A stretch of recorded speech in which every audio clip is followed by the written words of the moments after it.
बहुत लोगों को ऐसा लगता है कि पहली बार इंडिया में 1857 के रिवॉल्ट में लोगों ने अपना आक्रोश दिखाया था। 1857 का रिवॉल्ट एक ऐसा मेजर इवेंट था जब बहुत सारे लोगों ने यूनाइट होके ब्रिटिशर्स को रेजिस्ट किया था। लेकिन ये अवधारणा बिल्कुल गलत है कि 1857 का रिवॉल्ट ही पहला ऐसा रिवॉल्ट था जब लोगों ने ब्रिटिशर्स के खिलाफ रेजिस्टेंस किया था, क्योंकि 1857 के रिवॉल्ट से पहले भी बहुत सारी जगहों पर बहुत सारे लोगों ने रिवॉल्ट किए थे। पर क्योंकि उन लोगों ने कभी भी रीज़न वाइज इतना ज़्यादा यूनाइटेड नहीं फील किया था, इस वजह से उन रिवॉल्ट्स को ब्रिटिशर ने 1857 का टाइम आने से पहले ही दबा दिया था, और जिस वजह से उन रिवॉल्ट के बारे में इतना लोग नहीं जानते। तो आज की वीडियो में हम उन्हीं रिवॉल्ट्स के बारे में डिस्कस करेंगे जो 1857 के मेजर रिवॉल्ट होने से पहले देखे गए थे। इन सभी रिवॉल्ट्स में रीज़न वाइज देखेंगे कि कहाँ कहाँ पर कौन सी अपराइजिंग्स हुई, कौन से लीडर्स ने इसमें पार्टिसिपेट किया और किस तरीके से लोगों ने ब्रिटिशर्स के खिलाफ जाकर रिवॉल्ट किए। Hello and welcome to Learn at Ease. So, in this video of today, we will discuss about the rising resentment against company rule before 1857.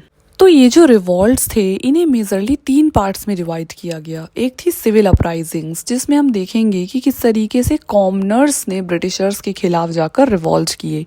दूसरे थे पीजेंट्स अपराइजिंग, इसमें हम देखेंगे कि किस तरीके से जो पेजेंट्स थे यानी कि किसान थे वो अंग्रेज़ों से काफ़ी ज़्यादा परेशान हो चुके थे और उन्होंने ब्रिटिशर्स के खिलाफ रेजिस्ट किया। और तीसरे सेक्शन में हम देखते हैं ट्राइबल अपराइजिंग्स को, जिसमें हम जानेंगे कि किस तरीके से जो ट्राइबल लोग थे वो ब्रिटिशर्स से तंग आ चुके थे, क्योंकि ट्राइबल्स की अपनी एक प्राइवेसी होती है। वो जंगलों में रहना पसंद करते हैं और उन्हें बिल्कुल नहीं अच्छा लगता कि उनके जंगलों में कोई आउटसाइडर आए।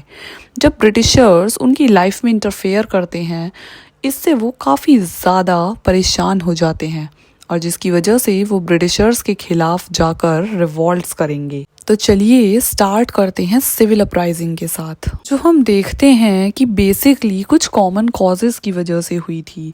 ब्रिटिशर्स हालांकि इंडिया के अंदर एक एलियन रूल लेकर आए थे, वो कभी भी इंडियन पॉपुलेशन के साथ मिक्सअप नहीं हो पाए। ब्रिटिशर्स का जो सो कॉल्ड सुपीरियॉरिटी कॉम्प्लेक्स था, जिसके तहत वो इंडियंस को इन्फीरियर सोचा करते थे और उनके साथ भेदभाव किया करते थे, जिसकी वजह से इंडिया की जनता में हमेशा ही उनके खिलाफ आक्रोश रहता था। दूसरी तरफ हम देखते हैं कि बहुत सारे ऐसे हैंडीक्राफ्ट इंडस्ट्रीज़ थी जो कॉलोनियल पॉलिसीज़ के चलते बंद हो गई, जिसकी वजह से बहुत सारे लोग बेरोज़गार हो गए। जो प्रीस्टली क्लास थी वो भी अंग्रेज़ों से नाखुश थी, क्योंकि राजाओं के टाइम पर उन प्रीस्ट को दरबार में एक सम्मान मिलता था और साथ ही बहुत धन दौलत भी। लेकिन जैसे जैसे जो राजा हैं, जो किंगडम्स हैं, उनका डिक्लाइन हुआ, उसके बाद ये जो प्रीस्ट थे इनकी भी जो पोजीशन है सोसाइटी के अंदर वो काफ़ी डिग्रेड हुई। और इसी तरीके के कुछ अदर कॉजेज़ के चलते सिविल अपराइजिंग्स हुई, जिसमें हम देखते हैं सबसे पहले सन्यासी रिवॉल्ट, जो कि 1770 से 1800s तक चला। ईयर 1770 में डिज़ास्ट्रस फेमिन हुआ था। इतना ज़्यादा सूखा पड़ा था कि पूरी ही इकोनॉमिक ऑर्डर बिगड़ गया था और साथ ही बहुत सारे लोगों को अपनी जान से हाथ धोना पड़ा। इन्हीं सभी चीज़ों के चलते हम देखते हैं ईस्टर्न इंडिया में जो सन्यासी थे उन्होंने ब्रिटिशर्स के खिलाफ एक रिवॉल्ट को स्टार्ट किया। हालांकि ओरिजिनली ये सन्यासी कभी पीजेंट्स हुआ करते थे, पर क्योंकि अंग्रेज़ों ने इनसे इनकी ज़मीनें छीन ली थी, जिसकी वजह से आगे चलकर ये सन्यासी बन गए। अब इन्हीं सन्यासियों का साथ दिया बहुत छोटे छोटे ज़मींदार और दूसरे किसानों ने, क्योंकि ऐसे बहुत सारे किसान और ज़मींदार थे जिनके साथ ब्रिटिशर्स ने अन्याय किया था। उन सभी ने मिलकर अंग्रेज़ों के खिलाफ एक जंग सी छेड़ दी। कंपनी की फैक्ट्रीज़ पर रेड करना स्टार्ट कर दिया, उनके खजाने लूट लिए और कंपनी को उनकी वजह से काफ़ी ज़्यादा नुकसान का सामना करना पड़ा। जिसके बाद हम देखते हैं कि वॉरेन हेस्टिंग्स, जो उस टाइम पे बंगाल के गवर्नर जनरल हुआ करते थे, उन्होंने इस सन्यासी रिवॉल्ट को दबाने की पूरी कोशिश की। हालांकि इस रिवॉल्ट के लीडर्स की बात करें तो उनमें मंजू शाह, चिराग अली, मूसा शाह, भवानी पाठक, देवी चौधरानी जैसे बहुत लोक प्रसिद्ध नाम आते हैं। इसी सन्यासी रिवॉल्ट का जिक्र हम आनंद मठ नाम की एक नॉवल में देखते हैं जो कि बंकिम चंद्र चटर्जी ने लिखी थी। नेक्स्ट हम देखते हैं मिदिनापुर और धालभम नाम की जगह पर ईयर 1766 से 1774 तक रिवॉल्ट चलता है। तो बात करें मिदिनापुर नाम की जगह की, यहाँ पर कुछ 3000 जमींदार और तालुकदार बड़े ही प्यार और सद्भावना के साथ किसानों से मिलकर रहा करते थे। अब ये चीज़ अंग्रेजों को बिल्कुल बर्दाश्त नहीं हुई कि जमींदार और किसान आपस में अच्छे रिश्ते कैसे रख सकते हैं। वहीं हम देखते हैं ईयर 1772 में एक नए लैंड रेवेन्यू सिस्टम को इंट्रोड्यूस किया जाता है, जिसके तहत सभी पुराने ज़मींदारों से उनकी ज़मींदारी छीन ली जाती है।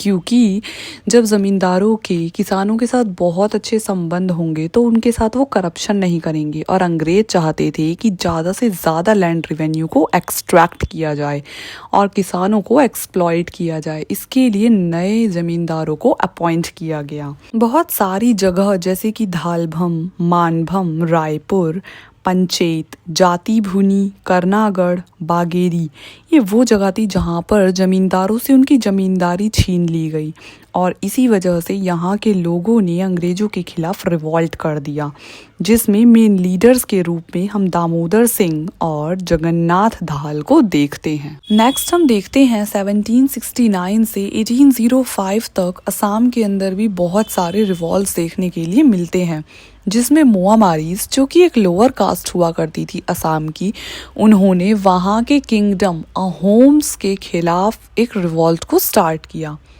तो उनके भी कुछ ऐसे कॉजेज़ थे जो ज़्यादातर लोअर क्लासेस के होते हैं, यानी कि उनको काफ़ी ज़्यादा एक्सप्लॉइट किया गया था अहोम किंग्स के थ्रू। इस वजह से वो अपने ही अहोम किंग्स के अगेंस्ट में जो है रिवॉल्ट स्टार्ट कर देते हैं।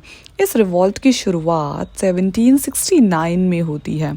हम देखते हैं कि इन रिवॉल्ट्स के चलते जो अहोम है वो काफ़ी ज़्यादा वीक हो जाते हैं, और जिसकी वजह से उन्हें बाद में चलकर इस रिवॉल्ट को दबाने के लिए ब्रिटिशर्स की हेल्प तक लेनी पड़ती है। अब क्योंकि ब्रिटिशर्स तो हमेशा से चाहते थे कि ऐसे अपॉर्चुनिटीज़ क्रिएट हों जिसकी वजह से राजा जो हैं वो सामने से हेल्प के लिए आए, और जिसके थ्रू उन्हें अपने में ही अमेलगमेट यानी कि मिला लिया जाए। अहोम्स जो थे मोआमारीज के रिवॉल्ट को तो हर संभव कोशिश करके दबा देते हैं। उनका जो हेडक्वार्टर था भाटिया पर, उस पर भी कब्जा कर लिया जाता है, लेकिन आगे चल के अहोम किंगडम काफ़ी ज़्यादा वीक हो जाता है, जिसकी वजह से बर्मीज़ इन्वेजन के चलते वो बर्मा का पार्ट बन जाता है। एंड एट फाइनली हम देखते हैं कि अहोम्स भी ब्रिटिश रूल के अंडर में आ जाते हैं। नेक्स्ट सिविल अपराइजिंग हम देखते हैं गोरखपुर और उसके आसपास के क्षेत्र में, जो कि 1781 में हुई थी। उस time governor general of Bengal Warren Hastings हुआ करते थे। अब क्योंकि ब्रिटिशर्स मराठा और मैसूर के साथ वॉर्स में काफ़ी ज़्यादा इन्वॉल्व थे, जिसके चलते उनका जो ट्रेजर है वो काफ़ी कम हो गया था, यानी कि वॉर एक्सपेंसेस के चलते उनके पास जो रेवेन्यू है वो काफ़ी कम होता जा रहा था, जिसकी वजह से वॉरेन हेस्टिंग्स मनी को इंक्रीज करने के लिए कुछ प्लानिंग्स करते हैं। वो एक सिस्टम को स्टार्ट करते हैं जिसको कहा जाता है इजारादार सिस्टम। तो चलिए पहले जानते हैं कि इजारादारी सिस्टम होता क्या था। तो इसके तहत अंग्रेज पुराने जमींदारों को हटाकर अपने खुद के कुछ जमींदारों को नियुक्त करते थे, और जो जमींदार किसी भी ज़मीन की सबसे ज़्यादा बोली लगाया करता था उसको उस जमींदारी को कलेक्ट करने का अधिकार दे दिया जाता था। इसी के चलते बहुत सारे किसानों का एक्सप्लॉइटेशन हुआ। ईयर 1778 में ब्रिटिशर्स ने वॉरेन हेस्टिंग के अंडर में एक पॉलिसी को बनाया। उन्होंने इजारादारी सिस्टम के तहत ज़्यादातर जो इजारा थे वो इंग्लिश ऑफिसर्स को ही बांटे थे, जिसमें कि सबसे बड़ा नाम मेजर अलेक्जेंडर हैने का आता है, क्योंकि हैने गोरखपुर और बहराइच के बारे में बहुत अच्छे से जानता था। उसे पता था कि उस जगह की जो ज़मीन है वो कितनी उपजाऊ है और कितना ज़्यादा टैक्स वहाँ से कलेक्ट किया जा सकता है। इसीलिए उसको गोरखपुर और बहराइच की जिम्मेदारी दी गई, जिसके तहत हम देखते हैं कि स्टार्टिंग में तो कंपनी ने इसे एज एन एक्सपेरिमेंट ही स्टार्ट किया था, जिसमें कि पहले ही साल 22 लाख रुपए तक का जो टैक्स रेवेन्यू है वो कलेक्ट हुआ था। इससे कंपनी काफ़ी ज़्यादा चमक गई और उन्हें लगा कि वो काफ़ी मोटी रकम कमा सकते हैं। हालांकि ये चीज़ें ज़्यादा दिनों तक नहीं चली, क्योंकि इससे जो किसान हैं वो बहुत ज़्यादा एक्सप्लॉइट हो रहे थे और कहीं ना कहीं जो पुराने ज़मींदार हैं उनकी ज़मींदारी भी छीनी जा चुकी थी। इस वजह से दोनों ही मिलकर अंग्रेज़ों के खिलाफ एक रिवॉल्ट को स्टार्ट कर देते हैं। जो राज्य कभी नवाब के अंडर में बहुत फ्लरिशिंग हुआ करता था, जहाँ की ज़मीन काफ़ी ज़्यादा फर्टाइल थी, अब इस इजारादारी सिस्टम के चलते काफ़ी बंजर हो चुका था और इस वजह से वहाँ के जो किसान थे वो अंग्रेज़ों से बहुत ज़्यादा नफ़रत करने लगे थे। इस वजह से इस रिवॉल्ट के तहत हम देखते हैं कि हैने के जो बहुत सारे सबॉर्डिनेट्स थे उनको ज़मींदार और किसानों ने गुरिल्ला वॉर्स करके मार डाला। लास्ट में जो हैने हैं उसको डिसमिस कर दिया जाता है और उससे उसकी जारेदारी भी छीन ली जाती है। नेक्स्ट रिवॉल्ट हम देखते हैं विजयनगर के अंदर, जो 1794 में हुआ था।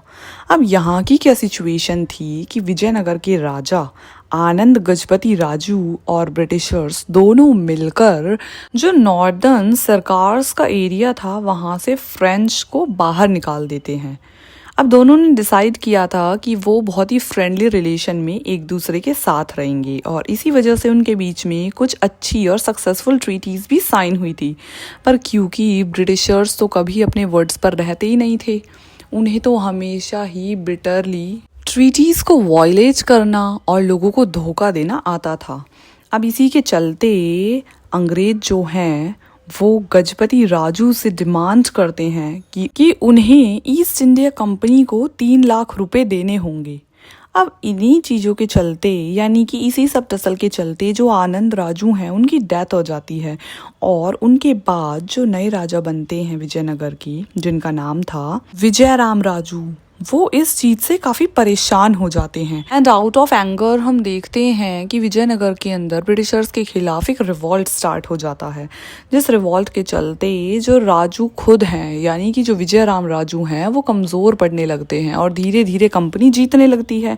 ईयर 1793 में हम देखते हैं कि उन्हें देश निकाला दिया जाता है, लेकिन विजय राम राजू अंग्रेजों की इस बात को मानने से इनकार कर देते हैं, जिसके चलते ईयर 1794 में दोनों के बीच एक घमासान युद्ध होता है और विजय राम राजू उसी युद्ध में वीर गति को प्राप्त होते हैं, जिसके बाद कंपनी पूरी तरीके से विजयनगर को अपने अंडर में ले लेती है।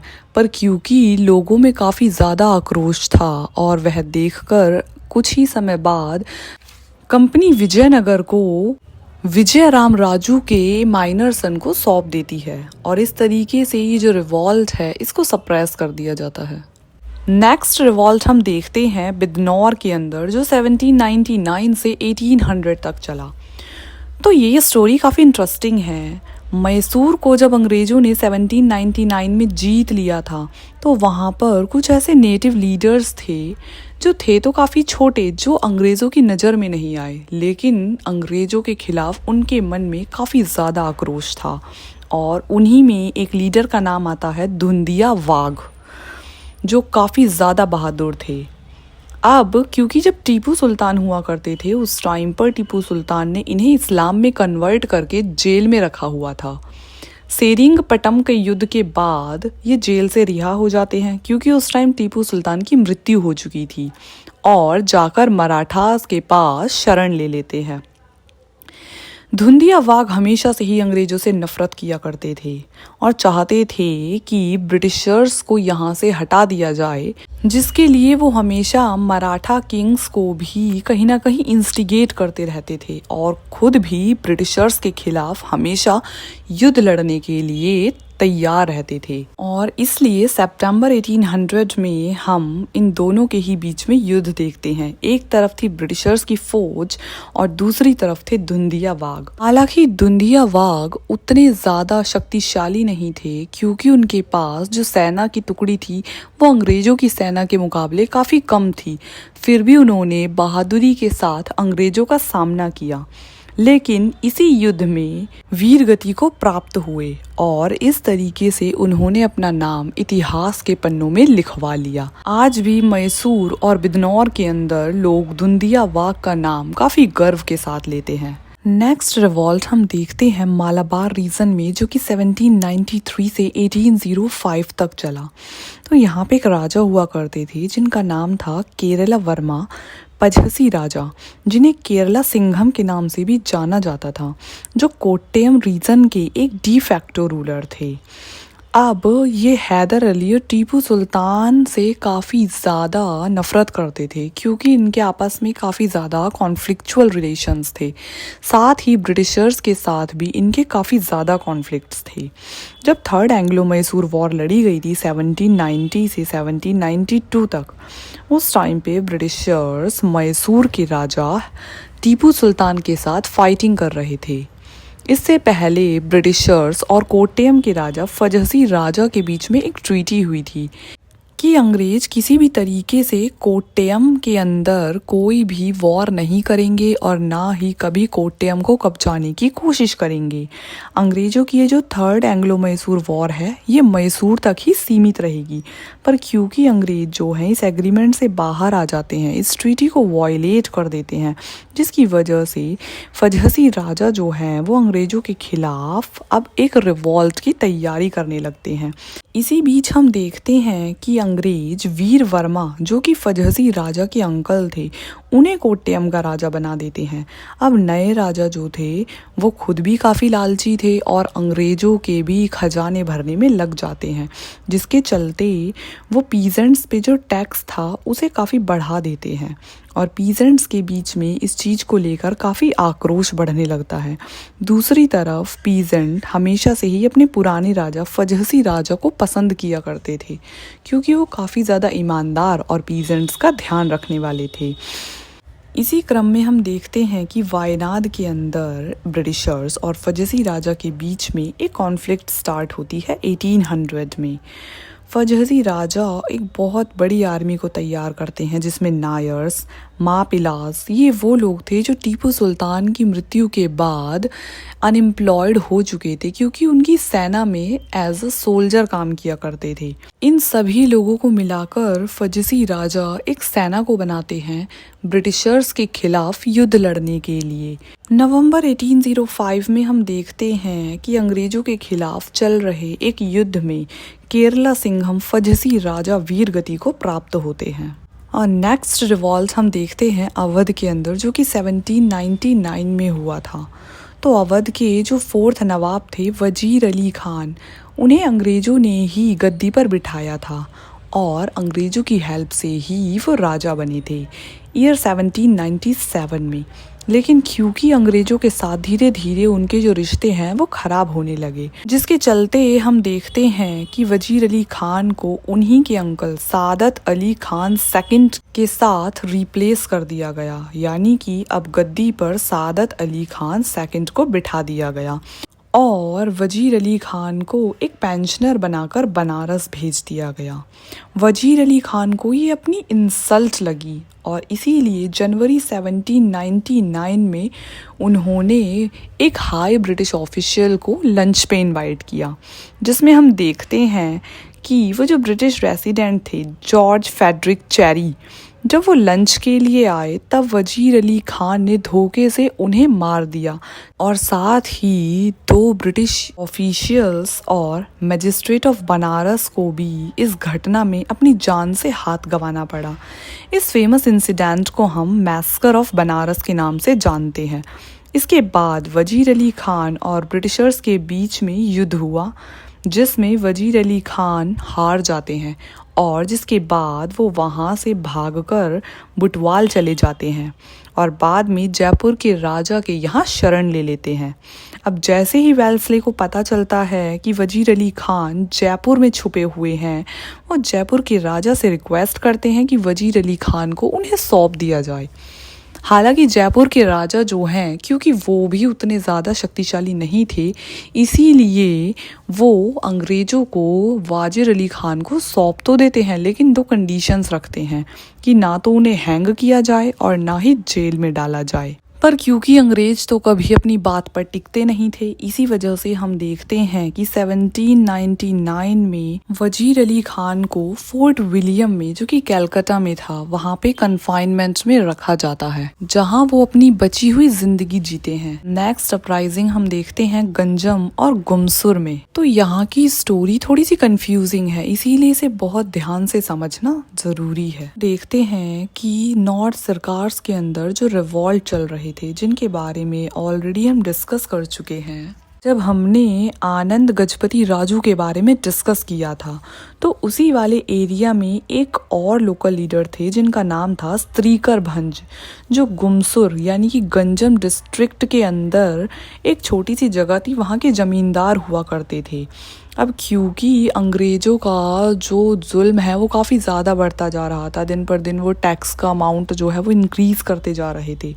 इसी के चलते स्त्रीकर भंज जो हैं वो रिबेलियन स्टार्ट कर देते हैं, अंग्रेज़ों के खिलाफ रिवॉल्ट स्टार्ट कर देते हैं, क्योंकि इतना ज़्यादा जो टैक्स अमाउंट है वो पे नहीं कर पा रहे थे। और इसीलिए वो ओपनली जितनी भी पब्लिक अथॉरिटीज़ थी उनको डिफाई करना स्टार्ट कर देते हैं। इस रिवॉल्ट में स्त्रीकर ने जलानी देव जो विजयनगर से थे उनके साथ हाथ मिला लिया, और साथ ही जगन्नाथ देव जो प्रतापगिरी से थे उनको भी साथ ले लिया, और इस रिवॉल्ट में ज़्यादा से ज़्यादा लोगों तक जुड़ने की कोशिश की।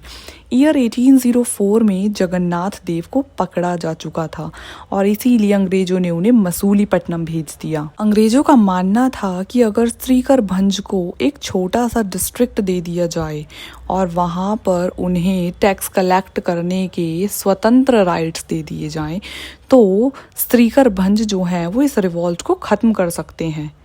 लेकिन उसी टाइम हम देखते हैं 1807 और 1808 में धनंजय भंज, जो कि स्त्रीकर के ही बेटे थे, अपने ही पिता के खिलाफ विद्रोह कर देते हैं, जिसके चलते धनंजय अंग्रेजों के इस फैसले के भी खिलाफ थे कि स्त्रीकर को एक डिस्ट्रिक्ट असाइन कर दिया जाए जहां वो अपनी जमींदारी कलेक्ट कर पाएं। हम देखते हैं कि स्त्रीकर जो हैं वो गंजम छोड़कर चले जाते हैं, और इस बीच में धनंजय अंग्रेजों के खिलाफ उस रिवॉल्ट को जिंदा रखते हैं। उनके लौटने पर अंग्रेज उन्हें गंजम की जमींदारी दे देते हैं, पर क्योंकि सिचुएशन बिगड़ने की वजह से उनसे जमींदारी संभाली नहीं जाती, और इसी के चलते वो धनंजय को अपनी ये जिम्मेदारी दे देते हैं। अब धनंजय जो है वो अंग्रेजों के खिलाफ क्योंकि काफ़ी लंबे समय से एक रिवॉल्ट कर रहे थे, इसीलिए उनके साथ बहुत सारे लोग जुड़ते चले जाते हैं, जिसके बाद हम देखते हैं कि कहीं ना कहीं अंग्रेजों को भी अपने घुटने टेकने पड़ते हैं। लेकिन क्योंकि एक दुर्भाग्यपूर्ण घटना में धनंजय की डेथ दिसंबर 1835 में हो जाती है, जिसकी वजह से अंग्रेज वापस से भारी पड़ने लगते हैं और ये रिवॉल्ट दबा दिया जाता है। हालांकि धनंजय की डेथ के बाद भी उनके जो फॉलोअर्स थे उन्होंने इस रिवॉल्ट को चलाने की पूरी कोशिश की, पर फिर भी एट लास्ट 1837 में इस रिवॉल्ट को पूरी तरीके से क्रश कर दिया जाता है और गुमसुर की जमींदारी को भी जब्त कर लिया जाता है। इसी क्रम में हम एक और रिवॉल्ट देखते हैं जो कि पलामू के अंदर हुआ था 1800 में। पलामू के अंदर भी सेम ही क्राइसिस थे, फ्यूडल क्राइसिस, क्योंकि अंग्रेज हर जगह इतना ज़्यादा टैक्स लगा दिया करते थे, जिसकी वजह से बेचारे जो पीसेंट्स हैं लैंडलेस भी हो जाया करते थे और कहीं ना कहीं कई बार उन्हें अपनी जान से हाथ तक गंवाना पड़ता था। पलामू के अंदर भी हम देखते हैं ऐसे ही एग्रेरियन क्राइसिस के चलते एक पीसेंट लीडर थे जिनका नाम था भुक्कन सिंह, जो अंग्रेजों के खिलाफ एक रिवॉल्ट को स्टार्ट करते हैं। अंग्रेजों की तरफ से हम देखते हैं कॉलोनल जॉन्स, जो कि इस रिवॉल्ट को दबाने के लिए पूरे 2 साल तक कोशिश करते हैं, पर क्योंकि 1802 में भुक्कन सिंह की नेचुरल डेथ हो जाती है, जिसके बाद रिवॉल्ट अपने आप ठंडा पड़ जाता है। जहां रिवॉल्ट लीडरलेस हुआ वहीं पर धीरे धीरे कमज़ोर होता चला गया और इसी के चलते अंग्रेज पलामू को भी कैप्चर कर लेते हैं। सो फ्रेंड्स, आज के वीडियो लेक्चर में हम केवल यहीं तक डिस्कस करेंगे। इसके आगे जो भी रिवॉल्ट्स हैं वो हम नेक्स्ट वीडियो में डिस्कस करते हैं। Till then keep watching and do subscribe the channel for more related videos. Thanks for watching.